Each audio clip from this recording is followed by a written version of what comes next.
Good morning. As our song leaders come forward, I invite you to rise in body or spirit and join in singing our opening hymn, number 6 in your gray hymnal. And the words will also be on the screen. Number 6, just as long as I have breath, we'll sing all the verses.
The flaming chalice is the symbol of our faith. I invite Lee Albright to come forward and light our chalice as we hear the words of Tara Humphreys. Whether you are from the South, the East, the North, or the West, whether you were born into this faith, found it, or it found you, whether you feel at home or are still trying to find your place, whether you believe in God, are open to mystery, or still have no idea, whether you are unemployed, underemployed, cobbling things together, overworking, or in school, whether you are holding anxiety, grief, confusion, anger, hope, restlessness, or deep peace, Unitarian Universalism has a place for you.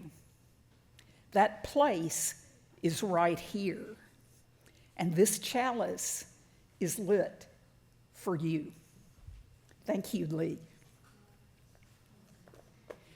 For special music this morning, we have something a little different in the sense that it's a video, but it involves a voice and a face familiar to us at BBUUC. We have Lea Morris with a song of perseverance and resilience entitled, "We Will Rise." We are gonna keep moving though our limbs grow tired. We are gonna keep striving toward the light. We are gonna keep choosing to be true to life. We will fall and we will rise. We will fall and we will rise. We are gonna keep on moving, keep moving through our lives.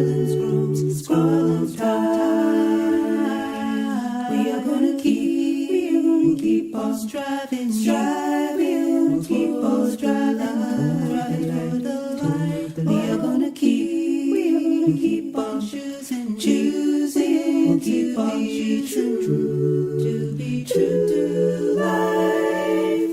We will fall, and we will rise. We will fall, and we will rise. We will rise.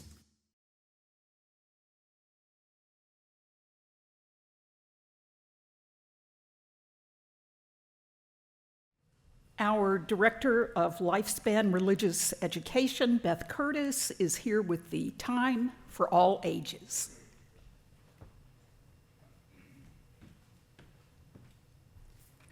Good morning. Good morning, little frog. Today we're embarking on a new adventure during our Time for All Ages. We are going to explore some special stories about people and moments that are important to our Unitarian Universalist history and faith. Our journey today takes us back about 450 years to one of the earliest stories in our Unitarian history. And to tell today's story, I'm going to need a little bit of help, and anyone is welcome to raise their hand. I'd first like to invite up a king and a queen. Anyone? Okay, Iz and Chris, come on up.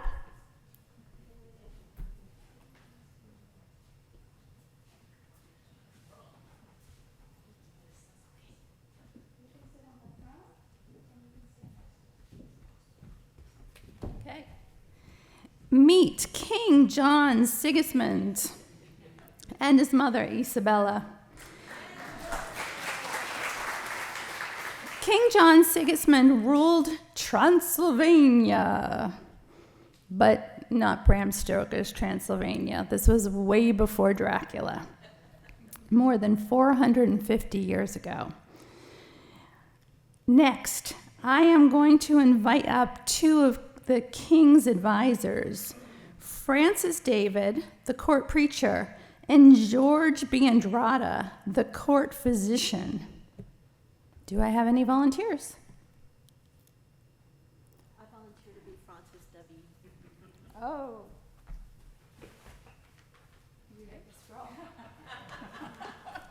George Biandrata, anyone? Okay, great, Hunter. Oh, we have plenty more. Come on up. And you can stand right here. Okay. I have some fun ones. I need someone to represent the Catholic, the Lutheran, and the Calvinist religions. Just come on up. Come on up.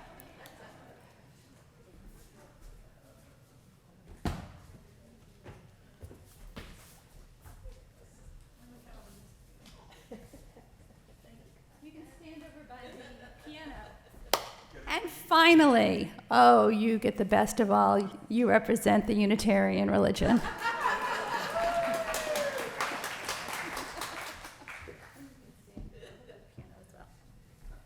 All right, thank you, everyone. Glasses back on. Okay, Unitarianism had been a faith that only started about 80 years prior to our story.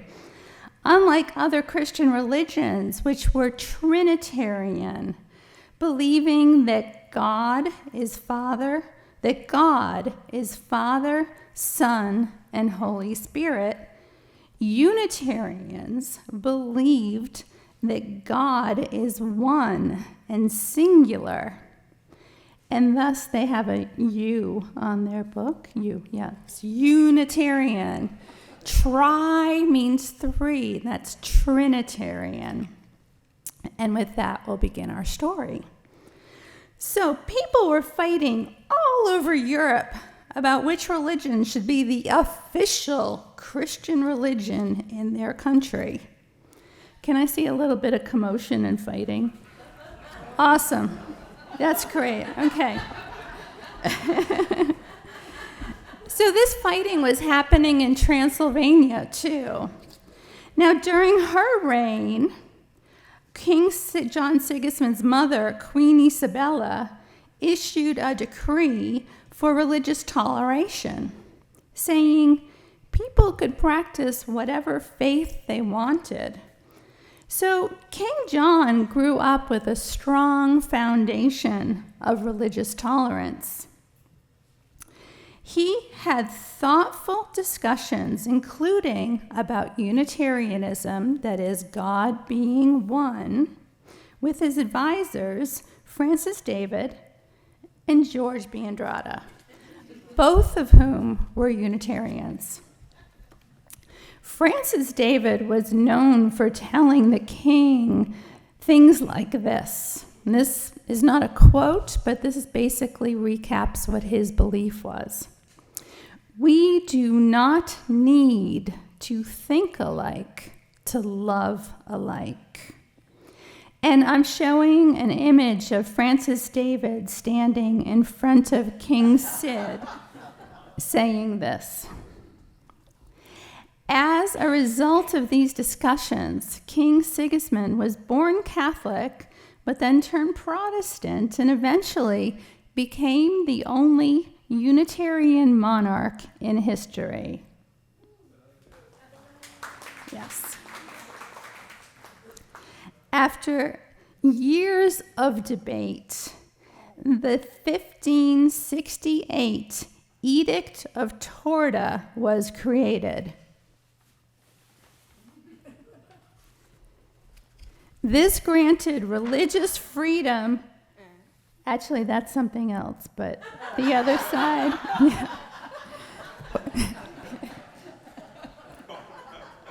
We tend to reuse a few things here. It granted religious freedom in Transylvania at a time when most of Europe was engaged in brutal religious wars. Can I see some more confrontation? See, this was a good thing. And the edict said ministers could teach the gospel in their own way. Congregations could choose their own ministers.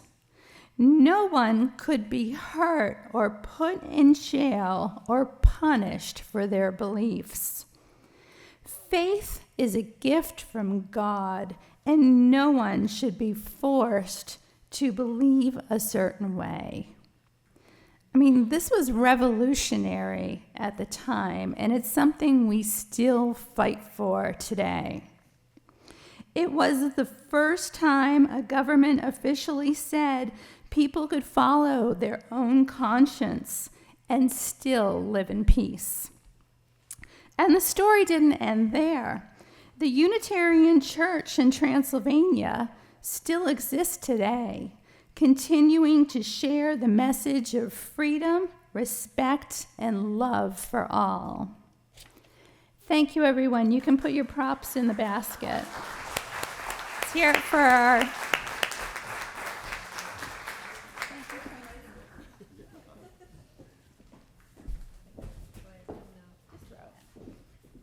I now invite Ziggy to come forward and light the children's chalice, which passes the flame of religious exploration from one generation to the next. As the children proceed back to their classes, I ask that the congregation remain seated as we sing hymn 413, Go Now in Peace.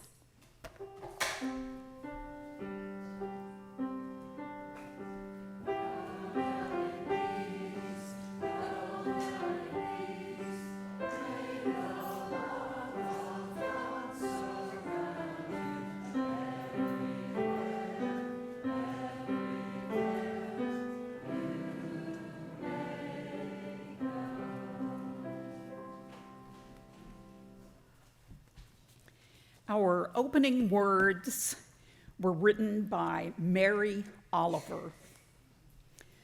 Look, the trees are turning their own bodies into pillars of light, are giving off the rich fragrance of cinnamon and fulfillment. The long tapers of cattails are bursting and floating away over the blue shoulders of the ponds, and every pond, no matter what its name, is nameless now. Every year, everything I have ever learned in my lifetime leads back to this: the fires and the black river of loss, whose other side is salvation, whose meaning none of us will ever know. To live in this world, you must be able to do three things: to love what is mortal, to hold it against your bones, knowing your own life depends on it, and when the time comes to let it go, to let it go. Good morning again.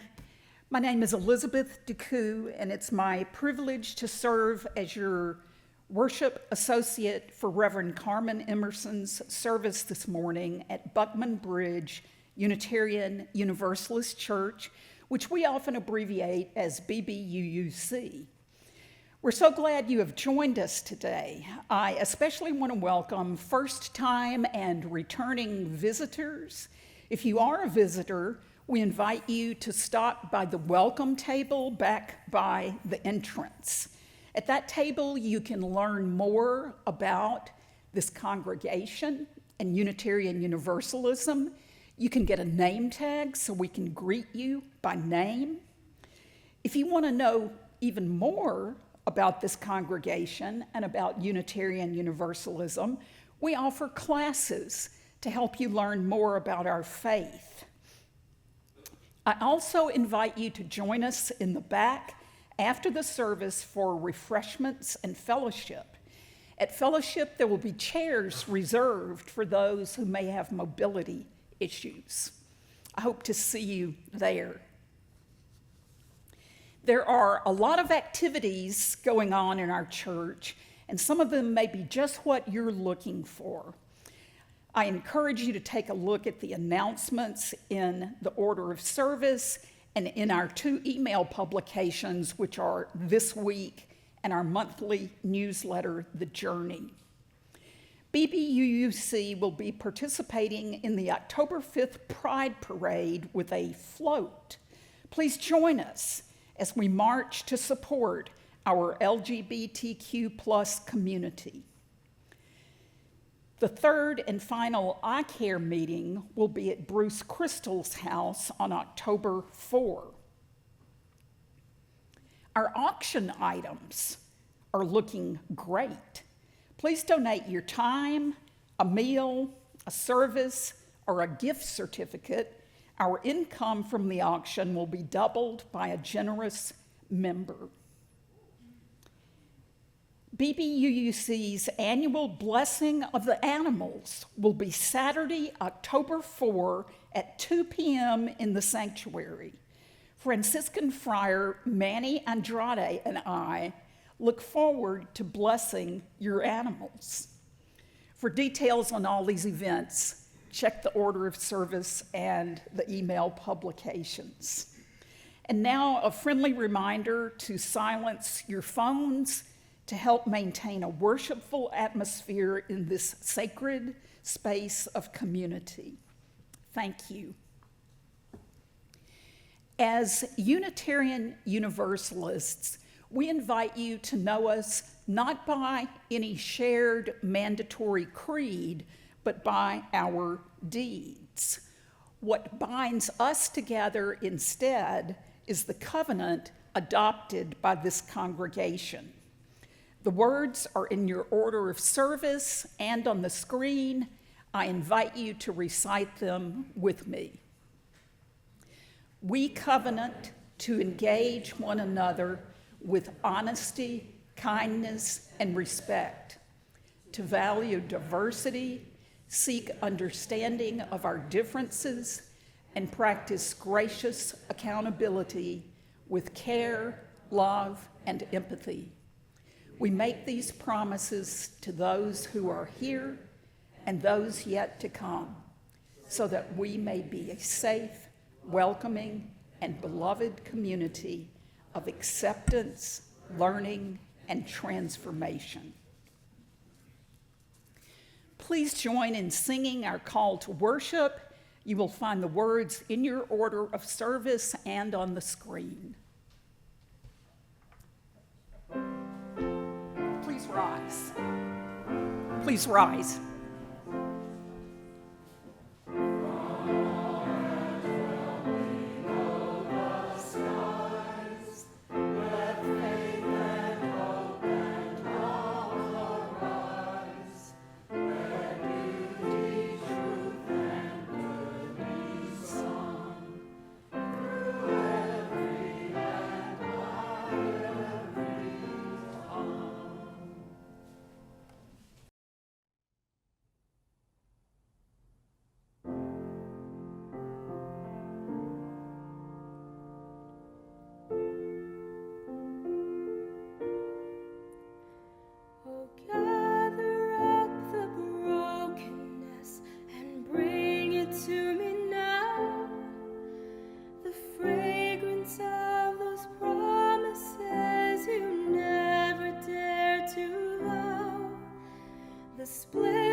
Each week, we receive an offering to support the work and mission of this church and to maintain the function and beauty of our building and grounds.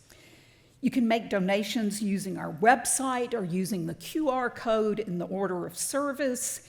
In addition to those modern methods, we still observe the time-honored practice of passing the plate. Regardless of your choices about giving, we invite you to participate in this ritual by actually touching the offering plate. Please take it when it comes to you and pass it along to your neighbor. Our offertory ushers, new member Penny Peterson, who has been put right to work, and veteran member David Rulison, will come forward now to receive the offering. When they have finished, I will invite you to rise in body or spirit and join in singing our offertory hymn, number 123, Spirit of Life.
We're so happy to have BBUUC's affiliated community minister, Reverend Carmen Emerson, in the pulpit today. Reverend Carmen earned her Master's of Divinity from Andover Newton Theological School and a graduate certificate in conflict resolution from Lipscomb University. Her current work in our community is in the Baptist healthcare system, where she is a board-certified chaplain and the coordinator of spiritual support services for the Baptist health system in Northeast Florida. Reverend Carmen, the pulpit is yours.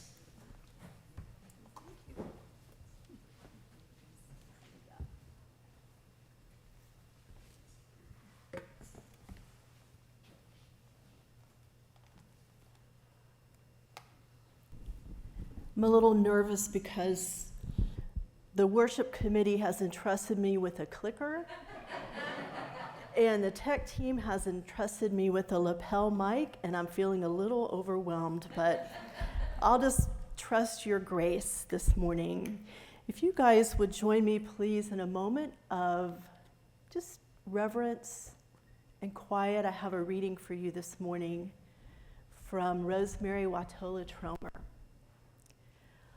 On Earth, just a teaspoon of neutron star would weigh 6 billion tons. 6 billion tons is equivalent to the weight of every animal on Earth, including insects, times 3. 6 billion tons sounds impossible until I consider how it is to swallow grief. Just a teaspoon. And one might as well have consumed a neutron star. How dense it is, how it carries inside it the memory of collapse, how difficult it is to move then, how impossible to believe that anything could ever lift that weight. There are many reasons to treat each other with great tenderness. One is the sheer miracle that we are here together on a planet surrounded by dying stars. One is that we cannot see what anyone else has swallowed.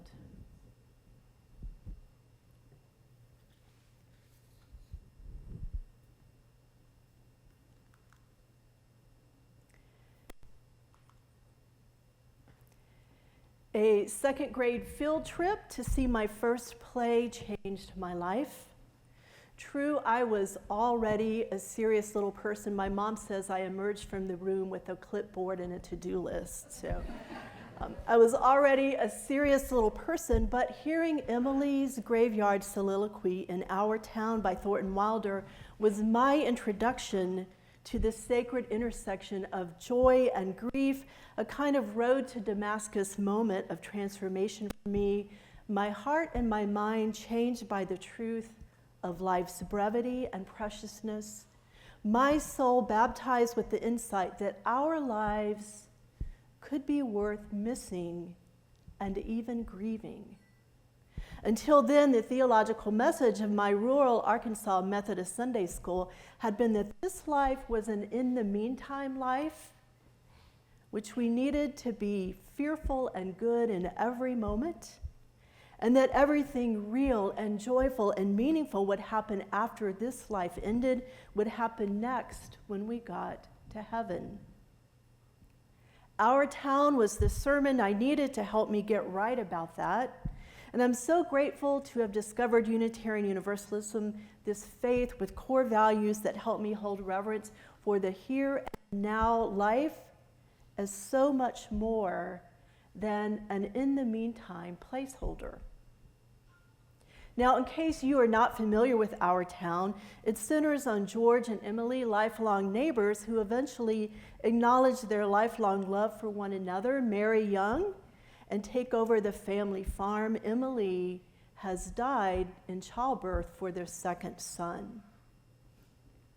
After her funeral, she begins talking with other graveyard inhabitants, people she knew during her lifetime, people who know things that she does not yet understand, and who try to talk her out of a decision she makes to go back and visit an ordinary day in her life. I think she goes back on her 12th birthday to visit an ordinary day in her life.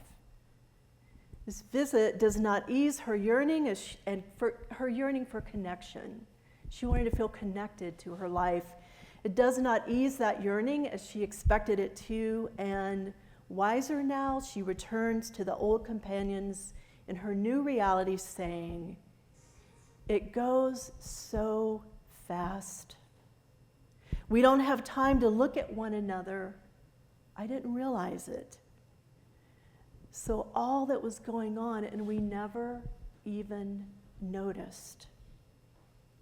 And then she talks with reverence about ordinary things like fresh ironed dresses and sunflowers, food made for you by people who love you, coffee, hot baths, sleeping and waking up, the new cistern that keeps the stock watered, her mother and her father making a farm life with her beloved George. And then she said the words that pierced my little second grade heart. Do human beings ever realize life while they live it every minute. I wonder what comes to your mind and heart this morning. What ordinary blessings would you add to the list of hot coffee and good food and time with the people and creatures you love and who love you right back? I'd love to hear a few of them. If something came to heart or mind and you just want to shout it out, I would love to hear those things if you would be willing to share those ordinary blessings that hold meaning for you.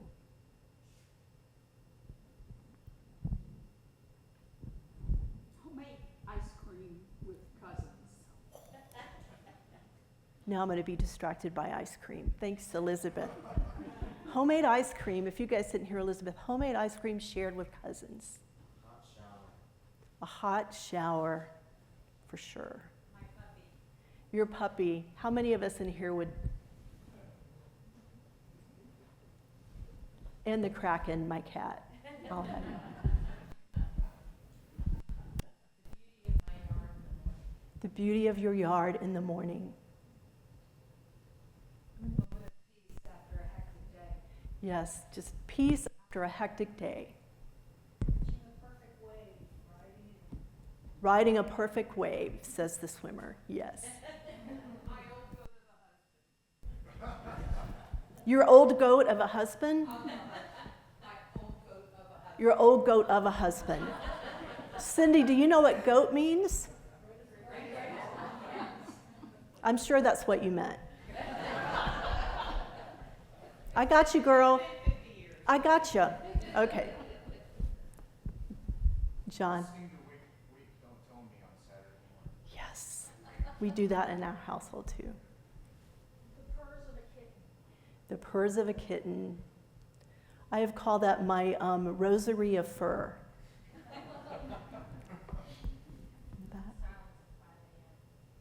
The sounds of. I'm probably too old to know who that is, but. No, like in the morning. Oh.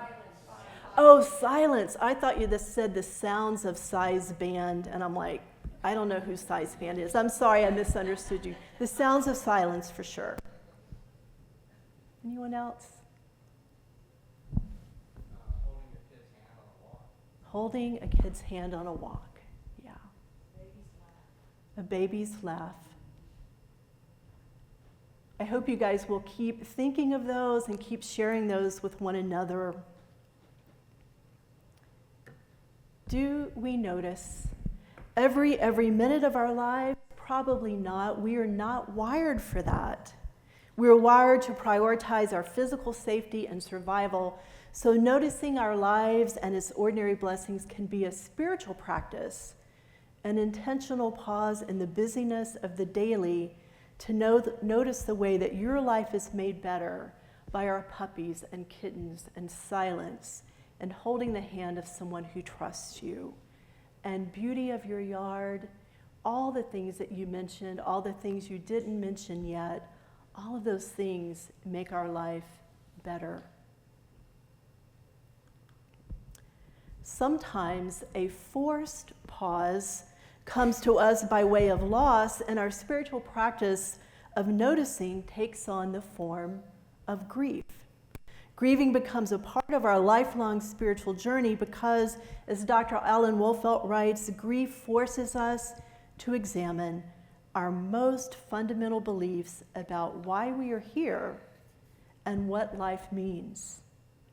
So as we consider grief and mourning together in this sermon series, let us be grounded in this idea of grieving as an inherent part of our lifelong spiritual journeys, not a morbid undertaking that focuses only on what we've lost, but as people of faith whose core values are centered around love, a recognition that our grief and our mourning are a reflection of the loving attachments we experience throughout our lifetimes, even those complicated attachments.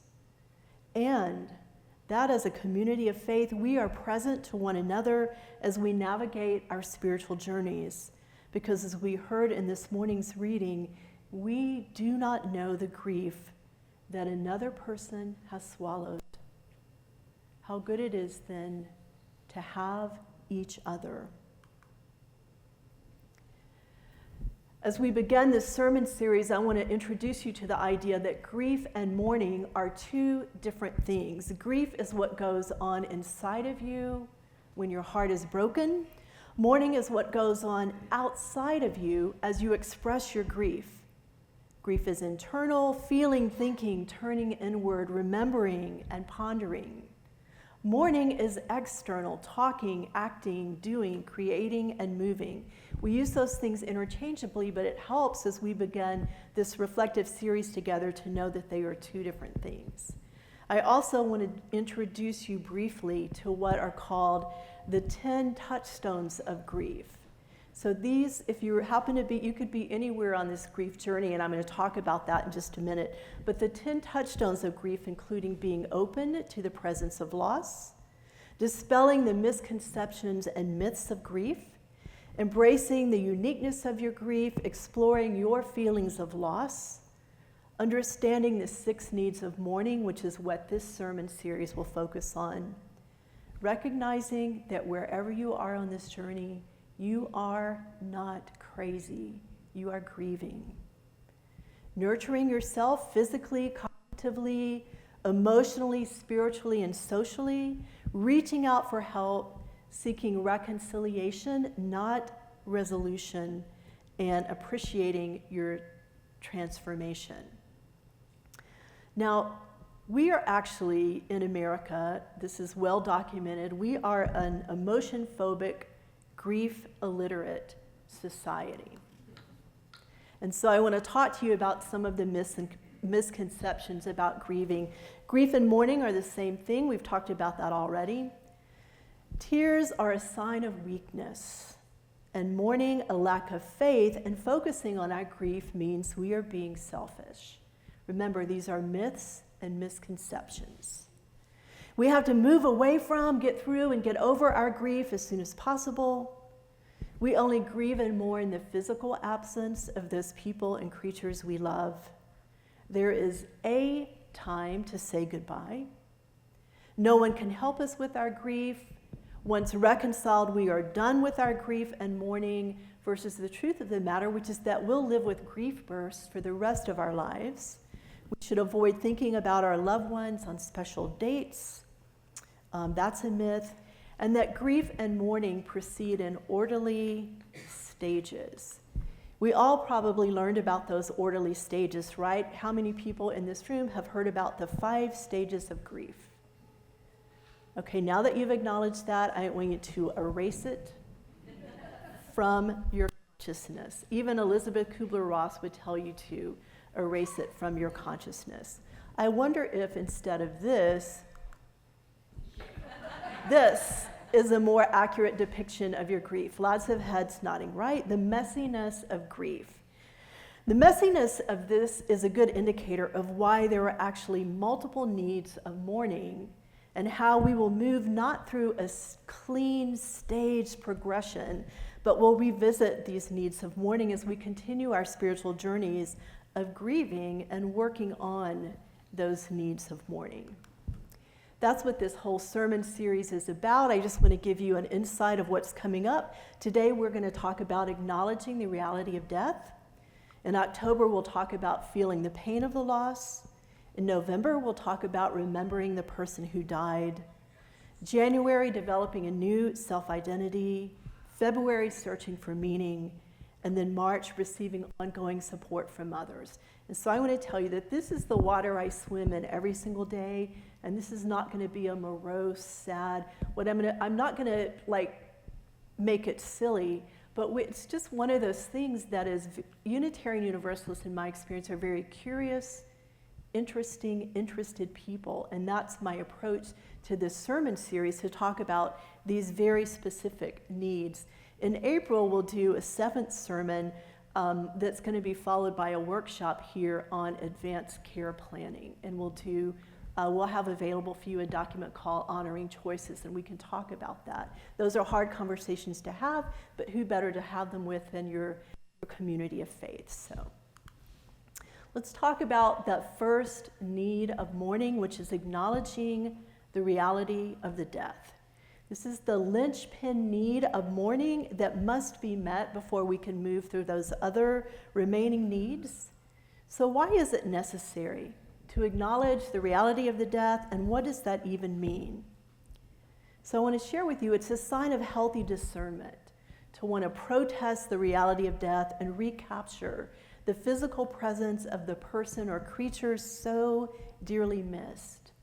Our grief is proportionate to our love. As human beings, we can know something in our heads, that is the cognitive reality, but we don't know it yet in our hearts, that is the affective reality.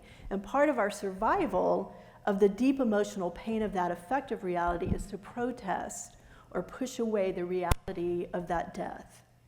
So acknowledging the reality of the death means gently confronting and acknowledging the reality that someone or some creature we cared about, while remaining present in our hearts, our minds, and our memories, will never physically be back in our lives again. This can take a long time to process as we move back and forth between what's known as evading and encountering. And we're just not built to stay in it like we have to for our own survival. Move back and forth in the trusted company of people that understand what happened and what we're going through. In grief and bereavement work, this evading, encountering movement is called dosing. We do it at the pace we can do it, and I want to tell you that pace is going to be different for every single one of us. But the very first step is acknowledging the reality of the death. So what I always say is it's going to be, the pace will be different for every single one of us. So I'm going to say this really carefully so you don't misinterpret what I say. Don't let anyone should on you. S-H-O-U-L-D. That's what I said. Don't let anyone should on you. Well, you should be, it's been 6 months. You should be over that by now.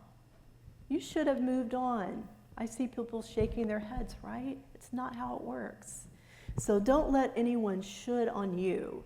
Following the death of someone we love, even if we were anticipating their death, we experience myriad responses: shock, denial, anxiety, depression, disorganization, confusion, anger, self-neglect of our physical, cognitive, emotional, spiritual, and social needs. There's isolation, there's loneliness, there's a loss of identity. Anybody ever lost someone and you're like, wait, I've been their wife for 60 years. Who am I now? There's that loss of identity that shakes us to the core, and related to that is a loss of meaning. So I would tell people when I'm working with people at the hospital, your grief is not that orderly 5 stages of grief. Imagine your grieving and mourning process more as a pinball machine, right? Does that make sense to you? Boom, da boom, da boom, da boom, da boom, da boom, da boom, right? It's a pinball. Our grief can get stuck in any of these responses or a combination of these responses, and then that becomes what's known as complicated grief, where we just cannot move on with our lives. So we need to take this very first step, acknowledging the reality of the death, so that we can eventually reconcile ourselves to the loss, noticing every moment that remains to us, being studied and comforted by our memories, rediscovering meaning, and living our remaining moments with purpose. So as part of this sermon series, I hope we will learn to avoid offering what are called spiritual bypasses of grief. Have you ever heard of that phrase before, spiritual bypasses? You probably haven't heard that phrase, but I bet you have had a spiritual bypass offered to you. He's in a better place now. It was part of God's plan. He would want you to be happy. Right? There's a list of all of those things. And again, I also hope we'll be mindful of not shoulding on each other, as in, it's been 6 months, you should be over this by now. Spiritual bypasses and another person's shoulds are absolutely not helpful to us in our grieving and mourning journeys. In fact, there's a rule of thirds about this. Just be aware of this. A third of people are going to be almost hostile to you because they don't know how to manage this. And so they will just back away and just try to keep themselves safe because they just don't know what to do. A third of people are going to try to rush you through the grief to ease their own discomfort. And then a third of people are going to say, you know what? Tell me your love story. Tell me the love story of the person you lost. And your work then is to listen to the stories we need to tell about our lives together, about the circumstances and moments of their death, about the changes that have happened in ourselves and our lives, about our anger. Like, has anybody ever had someone die in your life and you have like suddenly this big moment of anger, this big thing of anger in your heart and you don't know where it's coming from? That is a natural response. Thank you for that honesty about that.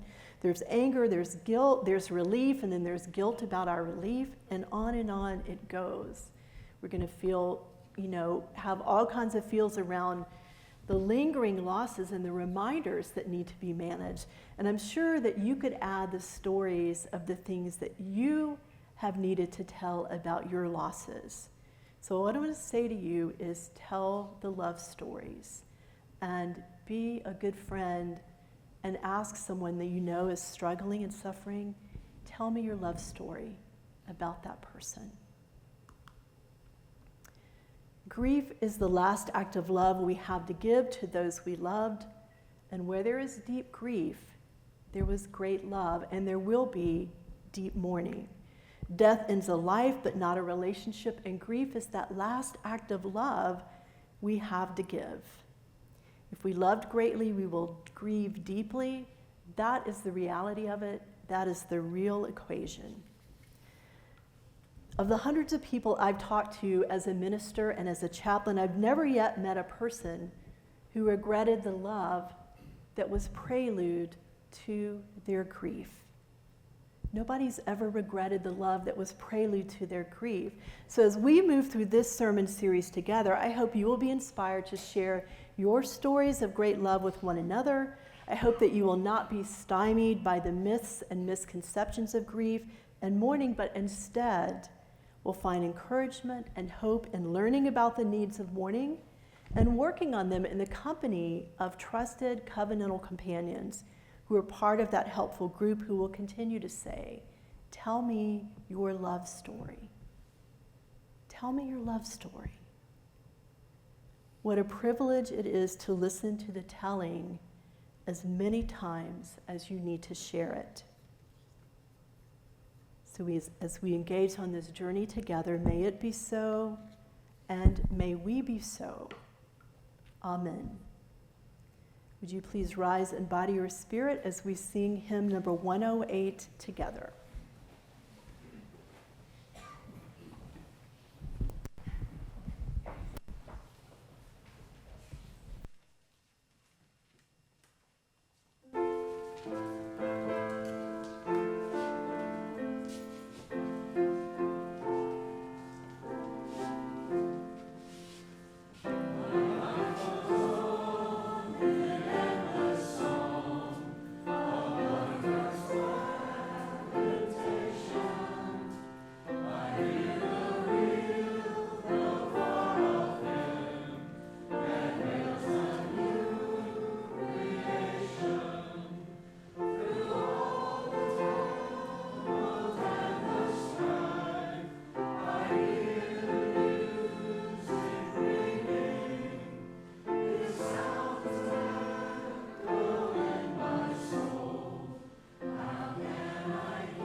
We call for this blessing on all sheltered here, whether in body or in spirit. May the flame of our community ignite a love bold enough to share. And in return, may we all be embraced by love that remains constant in times of sorrow and in days of great gladness. Blessed be and amen.